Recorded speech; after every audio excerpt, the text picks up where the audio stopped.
สบายดีพี่น้องมาจากขู่สุคนสิเฮ็ดกับข้าวพี่น้องย่ามมื้อเช้าเนาะอยากน้องบอลว่าจะกินนั่นต้มกบพี่น้องเอ้ยต้มส้มเนาะสดน้ำอันนี้บ่เฮ็ดโตบ่เฮ็ดฮุบมายังมักขี้หินน่ะเบิ่งไม่บอกอย่าเล่นมักขี้หินอย่าฮุบมาก็เลยสิพากันไปเอามะขามพี่น้องเอ้ยไปเอามะขามแล้วก็ไปเอาอันผักสะแงงเนาะพี่น้องเนาะพออ้นนั่นนึ่งข้าวแล้วละตื่นฐานป้าไว้แล้วสิพาลูกไปพี่น้องเลยแล้วก็สิไปเบิ่งบ่อนนั้นคือชวนลูกไปหาอันขุดกระปูพี่น้องเลยชวนนั้นเพราะว่าโรงเรียนผักเด้หาขุดกระปูมาไว้กินนะพี่น้องเนาะบางทีได้กอกได้กบน้ำอีกตื่มอีกพี่น้องเลยเมื่อวานนี่ก็พอเฒ่าวันเอากบมาให้เมื่อวานนี่พี่เลี้ยมลาวอันอุดหนุนกบน้ำมันพอเฒ่าพี่น้องน้ำพอเฒ่าวันเป็นหลายโลอยู่พี่น้องแต่ว่าพอเฒ่าวันเราก็ยาย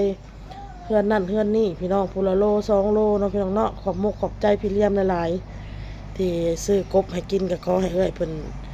มีสุขภาพร่างกายแข็งแรงเลยเด้อเดินทางไปไสก็ให้ตลอดปลอดภัยให้โชคให้มานให้ร่ำให้รวยกว่าเก่าเงินไหลนองทองไหลมาขอบพระคุณหลายๆไปก่อนพี่น้องไปเอามะขามกับอันนั้นก่อนไปเอามะขามกับผักสะแงงก่อนมีถุงหน้าพุ่นละผักสะแงงก็มีแล้วอ้นคือสิไปเอาดอกพี่น้อยถ้าสิเอาแต่มะขามเพราะว่าอ้นเก็บมาเมื่อนั้นยังอยู่กับน้องออโต้เปลี่ยนเสื้อก่อนพี่น้องเอ้ยเปลี่ยนเสื้อสวยหน้าแปรงฟันแล้วพี่น้องเนาะก็สิไปเอาถุงยางก่อนพี่น้องเอ้ยพันได้ร้ายก็สิเหมือนละอยากเจ้าของก็จะให้พี่น้องเลย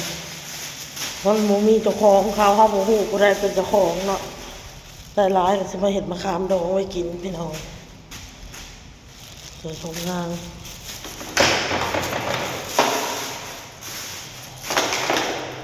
โอ้ยสูงเลยพี่น้องเอ้ยสิเอาได้พี่มาต่อยเอาพี่ลูกต่อยเอาต่อเอาไม่อ่ะนะต่อยฟาดเอาหม้อน่ะมาห่อหลังแหลมใส่ป่าผักสะแงงนะพี่น้องพวกหม้อโตนะดึงผักสะแงงพวกยางผักสะแงง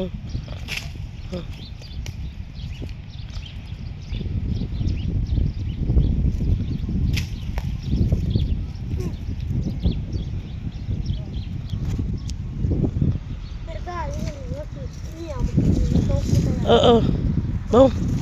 สิจ่องมันเน่าแล้วมันตกบุ้งไม่สิต่อยเอามาไม่เนาะ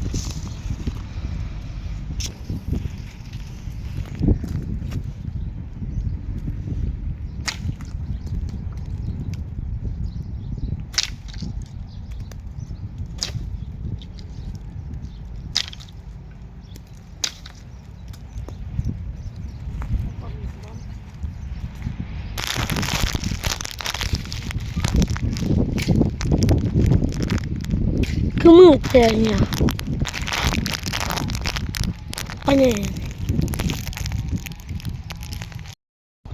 สถานที่เฮาสิมาขุดกระปูพี่น้องแต่ว่าสำรวจเบิ่งคือบ่มีหูกระปอกกระปูแต่ก็มีห้อยคนมาขุดอยู่พี่น้องมีห้อยคนมาขุดอยู่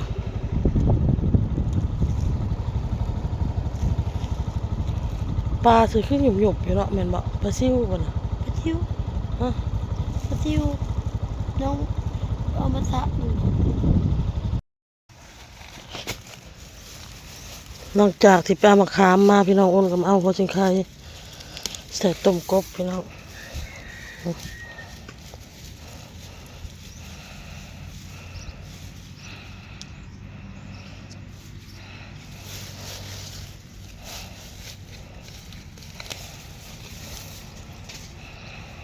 2 หัวก็พอ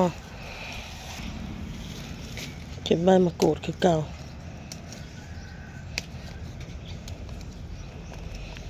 เราจะมาตัดออกนี่พี่น้องตัดนี่ตัดให้มันโป่งอีกเอ้าบ่งนี่ยังมีอยู่บ่ขาใต้ยังมีอยู่พี่น้องบ่งแต่ใบมะกรูดสีเขียวเลย ใบมะกรูดมันบ่งามมันขี้ร้ายน้ำบ่งพี่น้องเลยบ่งกินมัน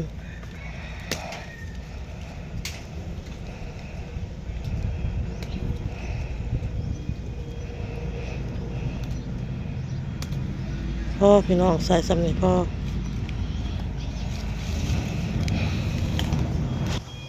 ต้มกบใส่ใบมะกรูดลงไปแม่พอจิงไข่ใส่มะขามลงไปนี่ก็จะมาใส่เกลือด้วยพี่น้องใส่เกลือลงไปผงชูรสลงไปแล้วก็รสดีก่อนก็จะมาคั่วกบมันนี่พี่น้องพอดีอ้นคั่วกบแล้วร้อยหม้อกับพดพอดีพี่น้องอ้นก็จะเอากบลง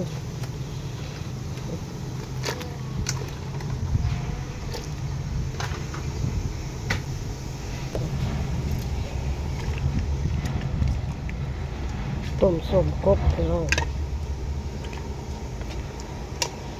ช่วงนี้ก็จะมีแต่เมนูกบเลยพี่น้องเด้อ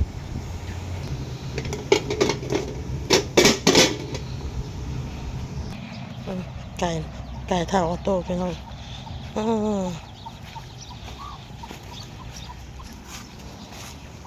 พักกันยังบริหดพี่น้องเอ้ยอ้นกันเลย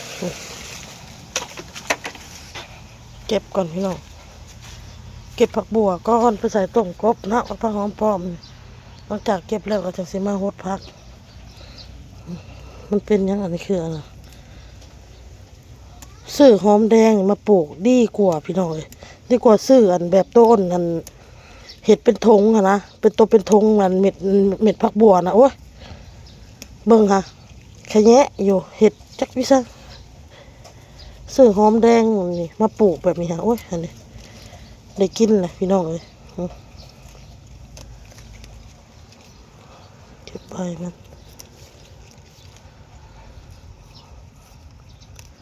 ปรุงยอดต่อไปฮะกับ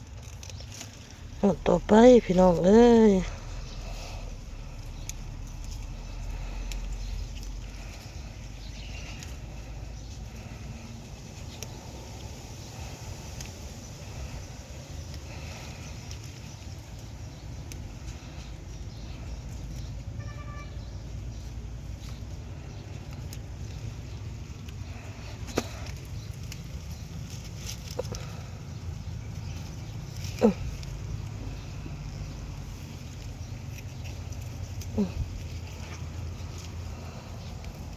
เก็บออกพี่น้องใบมันบางงามมันละขี้ดินนะ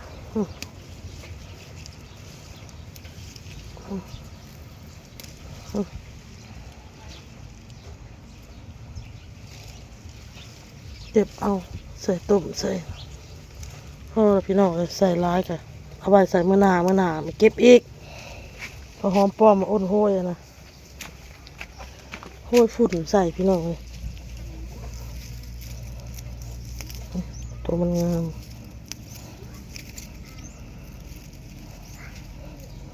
บอกอ้นรู้ว่าผักมาต้องซื้อเด้ออยากใส่หั่นใส่นี่แล้วมาเก็บเอาหอมเปาะหอมป้อมหอมบัวนี่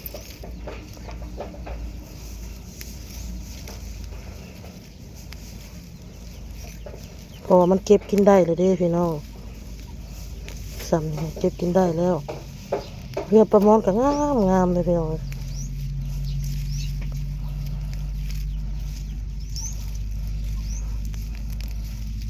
ใส่ต้มกบพอซ้ำนี่พี่น้อง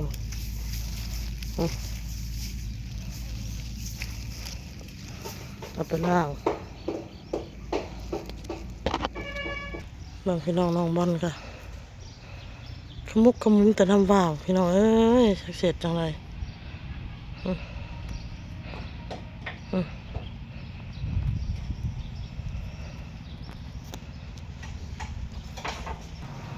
เบิ่งหมอนี่บัดนี้น่ะล้างแล้วเรียบร้อยพี่น้องเลยใส่ทั้งหากเลยเบิ่งต้มกบ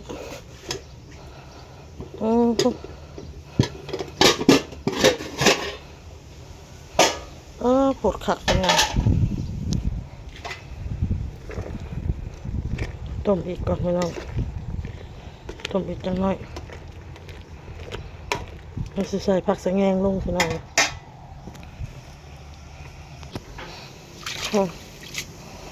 ผักสะแงงสิอ่อนเอามาพี่น้อง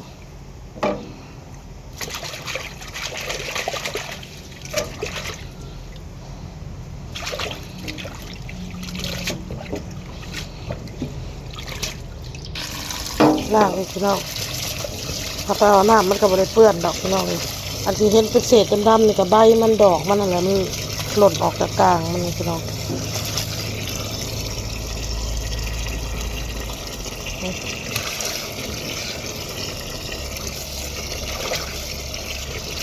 ใส่ต้มกบ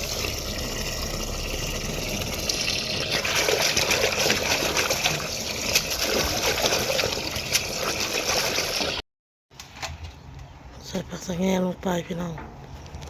ผักสะแงงมันหลายเลยพี่น้องเด้อก็เลยใส่แบบนี้เลย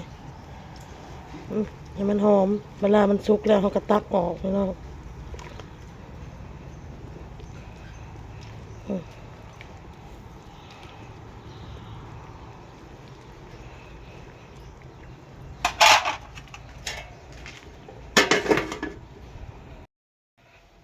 พี่น้องน้องบอลกับน้องออโต้เขาให้เห็ดแตะน้ำว่าวบัดนี้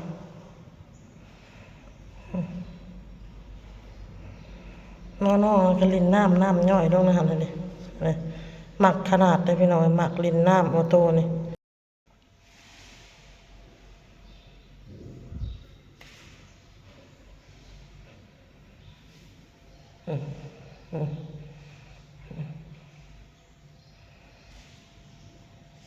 ขมุกขมุมเลยพี่น้องอันนี้ดีใจบ่าวขึ้นนะนี่อันนี้ยิ้มยิ้มดีใจนี่บ่าวขึ้นนี่ตัวไหนฮะ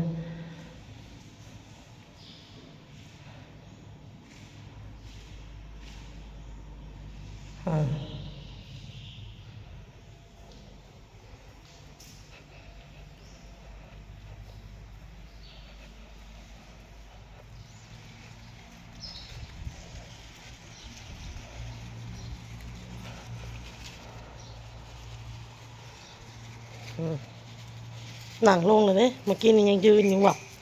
ลับเลยเห็นแม่น่ะนั่งวับลงเลยนะพี่น้องเอาพี่น้องเอ้ยหมอน้องอาจารย์ลื่นพูงอยตั้งพี่น้อง